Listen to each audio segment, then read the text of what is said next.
Hello, everybody, and welcome to Reaction Land. I'm your host, John Marshall. Yes. If you're new to the channel, please remember to like and subscribe. Go ahead and smack that bell to be notified of future upcoming episodes. We have a requested reaction for the Foxes and Fossils performing The Waiting, a Tom Petty classic, as performed by Linda Ronstadt. And it all begins right now.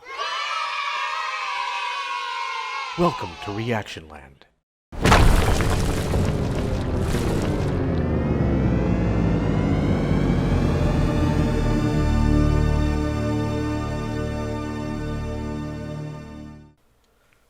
Alright, folks, here we go. The Foxes and Fossils singing The Waiting.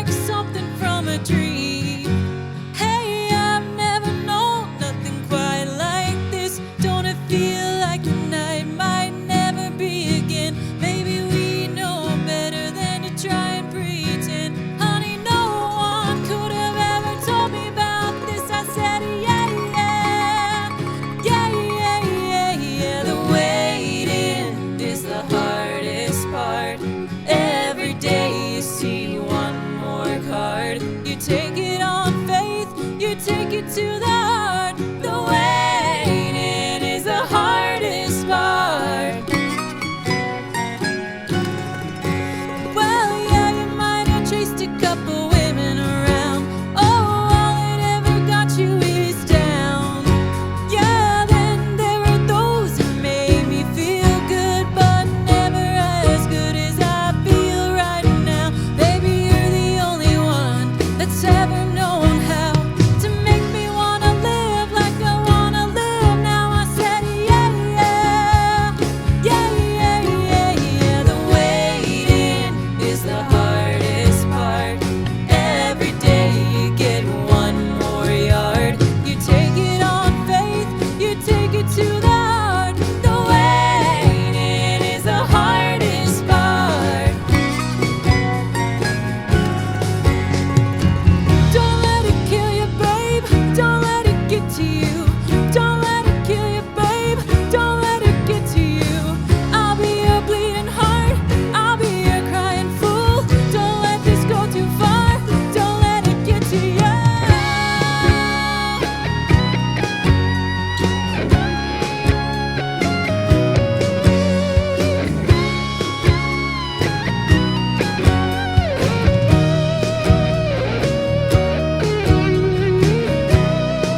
I think that was good. That Yes. felt good. I don't need to hear it. Yeah, I don't either. I feel pretty good about that one. There was no clunkers, you know, subdued, but yet cool. Absolutely fantastic.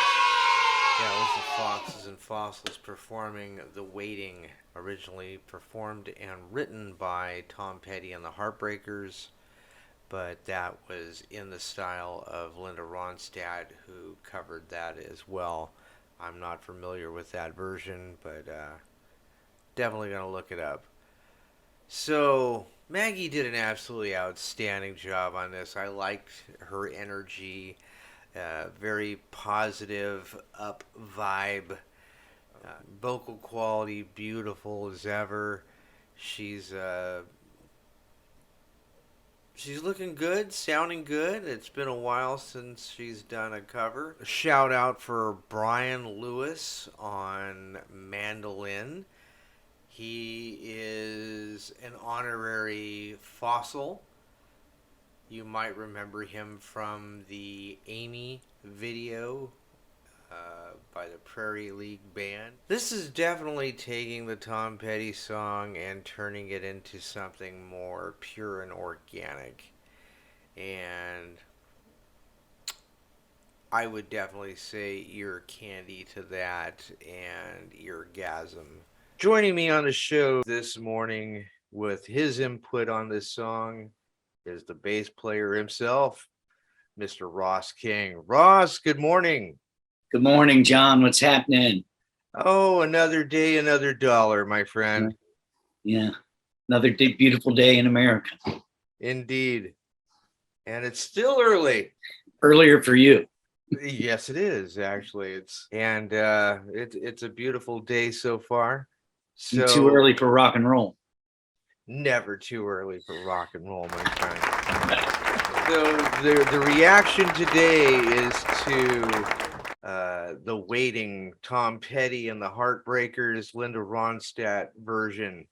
Maggie did an outstanding job, I gotta tell you. I fully agree. It gives me these girls in this band are just so, it's so nice to hear all of them do their thing, lead vocal wise, and not even to mention the harmony. This band is full of harmony. It's a vocal group with wonderful musical talent as well. But I tell you what, Maggie just crushes this song, crushed it. Positive energy. It was nice to see the Tom Petty poster in the background there. Yeah, I love the way that they work out their details. I love it. Definitely a nice homage to him. So Brian Lewis joining the group on this song, honorary fossil. What was it like to experience the mandolin through Brian's eyes? You know, for me, I loved it. It was it's a bittersweet moment because Scott King was the mandolin king, and they met Brian in Georgia. The story goes that you know, he's in a group himself, a band, an ukulele group, and that's cool. And Scott loved ukuleles, and I love that they made friends and made an introduction, and that he checked in, and next thing you know, he sits in a song earlier in the band's career. I believe it was Amy, Yes. Pure Prairie League, maybe. And, you know, the guy obviously knows how to play mandolin. And I thought that the part was beautiful. I love mandolin. It's really bright and cheerful and chimey. So for me, I really enjoyed that part of it. And, you know, I don't play mandolin in the sense of being capable, comfortable, or I would have offered to do it. You know, I mean, Yeah. Scott King was an explorer of musical instruments as well as a lover of them, but he also, you know, dove in and played and practiced. But it was really neat, and I'm glad they did it. And then I also love, and don't want to not point this out, I love the ukulele part that Tim played. And I think the whole acoustic feeling of the song is right there to pay, an honor to everyone in this band loves Linda Ronstadt. And that's what the version is for, that sort of a version that she laid out. Very organic version. Yeah. And I just thought it was great. And really another neat part for me, John, is that this band, there's a way that they work and I love it. You can find out about this through the fan page and the YouTube page because it's out there. It's not that I have to reiterate it. But I get these tracks. And for example, in this song, The Waiting, I had a track early. It sounded really good. And the acoustic guitars were on it. The bed tracks were there and everything was there. And I was like, okay. And I was listening. I wasn't around to do any recording that week. So I just listened and got my comfort zone of their arrangement, what was going on. So by the time I got ready to record, there was another version that Tim had loaded in because of the 12-string edition with Toby and Brian Lewis, mandolin part. And then I think a few other little tweaks. So by the time I got ready to record, it was like this really lush landscape. Really fun. And, I'm sitting here in Richmond today, and I was in Richmond when I went to set everything up down here to record. It's a family room, and I have to get everything set up. And I was really excited. But as I listened, I was like, man, what a great acoustic version. And do I really need to foul this up with some bass lines? Because some of these songs really could stand. Of course, with the drum beat, you need the bass. But I just love the formula of how this band functions. It's really neat. And then to get to put on bass at the end is also nice. I like to hear the vocals. I like to hear the different parts. It gives me that feeling of being live, when you're in a group and playing live and you're ebbing and flowing off of one another. So the mandolin was really, really cool. And I'm sure that for Brian, it was fun too. And, they've made some friends along the way, and Brian's one of them. And it's nice that we have these people that we can reach out to help fill a need that, maybe Scott King was able to provide. At least we have some good friends. And I'm sure there are a lot of people out there that would love to do some parts here and there for this group. It's a really neat group. Absolutely. Yeah, there were a lot of layers to this particular song, I noticed. Very busy in the videos, so many parts to keep track of. These guys are musicians. It's neat. It really is. Music is fun when you have a studio environment. In my experience, if you're getting, you have to have things finished at a certain time. In most cases, you're working on a budget, you're working on a schedule, where the men and women who run the studios have things behind you and ahead of you that, there's more of a, hey, okay, everybody, there's more a sense of urgency. And in this case with me and being able to help out from afar, it gives me a luxury that's so fun to have, where I get to sit down here with my instruments plugged in and turn on the cue and listen to this great band and just be grinning and going, okay, this is cool. And then I'm a fan of Tom Petty and that song, and really many Tom Petty songs. My brother Scott was a huge Tom Petty fan. And I like to think that his voice was not like Tom, but he could do Tom really well. I admired my brother's voice a lot. Scott's voice was really good. So, when I'm in the basement here and no one's going, hey, we got to get going here, I wait until everything calms down in the house and I can have complete quiet down here. and I'll just play along and just be in my most happy place, really, just to have nobody going, what the heck's going on over there? They'll, no one's telling me to hurry up. No one's telling me don't do that, don't do this. And so I'm just in my own little world down here to play.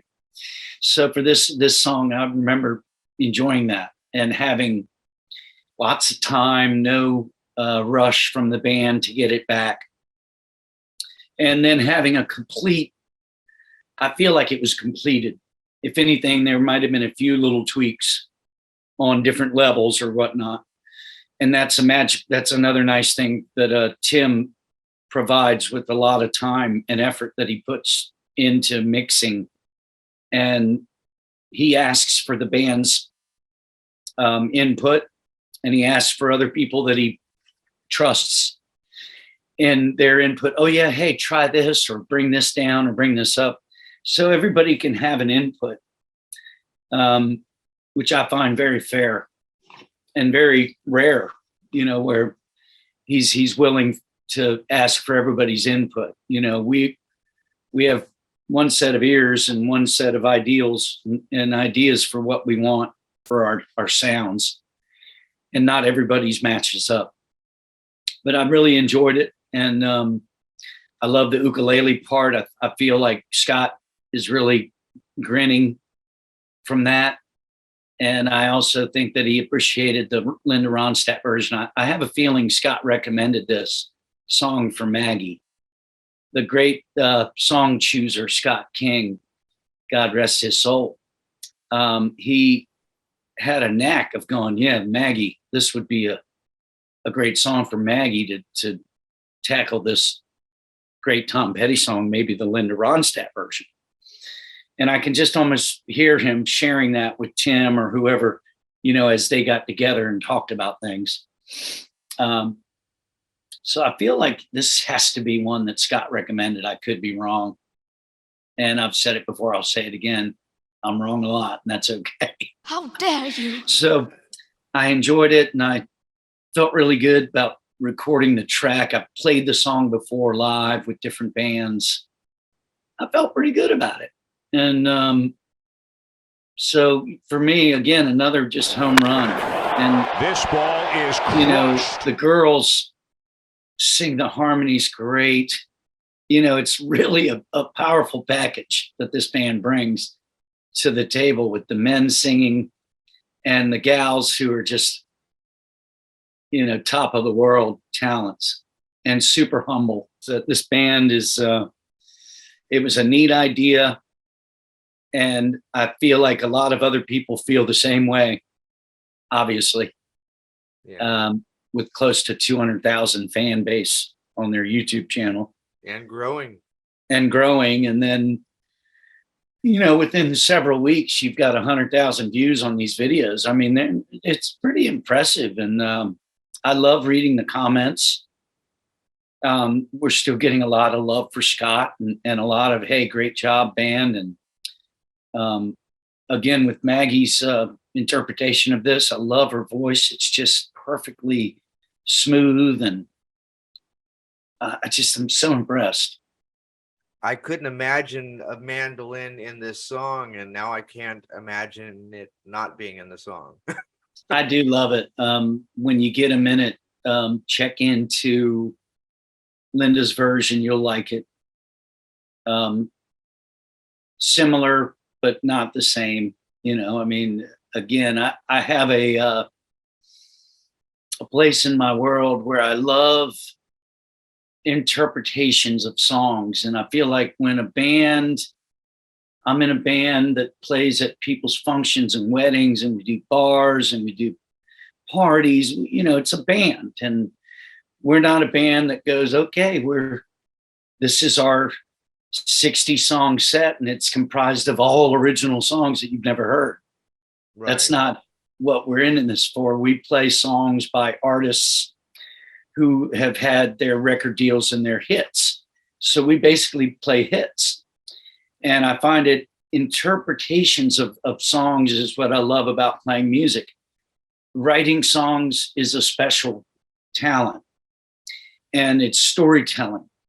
And this band, the Foxes and Fossils, has that too. But the nature of this band came from putting together these young people with older people and experimenting with songs.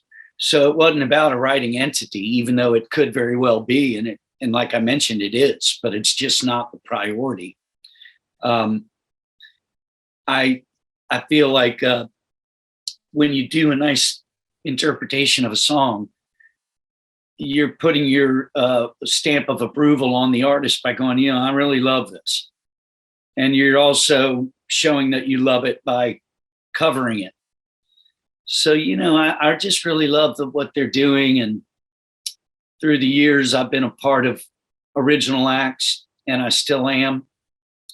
And I love doing that too. But I get a lot of joy out of interpreting songs with bands. It's nice. I mean, people want to hear things that they're familiar with. They want to dance to things they know and sing along to it. So, I'm just a part of that machine right now in several bands, and it feels great to be helping with the Foxes and Fossils. They're totally capable. They have a capable roster of musicians. I wouldn't be surprised if any of those men, and maybe some of the gals, couldn't grab a bass and make it happen themselves. So I'm just honored to help out and be a part of this, and with my heart being in it from Scott and my love of Scott and my admiration of Scott.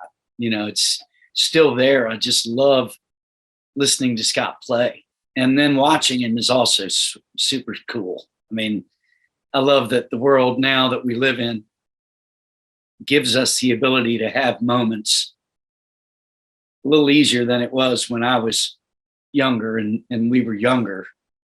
And so it feels really good to go back and listen to Scott and to keep playing, doing these songs with this band is an honor. So I'm just super excited about it. Well, ladies and gentlemen, that's going to do it for this episode. I want to thank my very special guest, Ross King. You can catch part 2 of this interview on the tail end of my next reaction. I'm John Marshall. Till the very next time that we meet, God bless you. Hey, you gonna eat that chicken alone? No, maybe if I wait, I'll get some potatoes. What kind? Mashed. You got 'em. Hey, what do you think you're doing? Playing poker? Quit stacking the deck. Oh! The puckle is persimmon. You're worth 10 grand to me.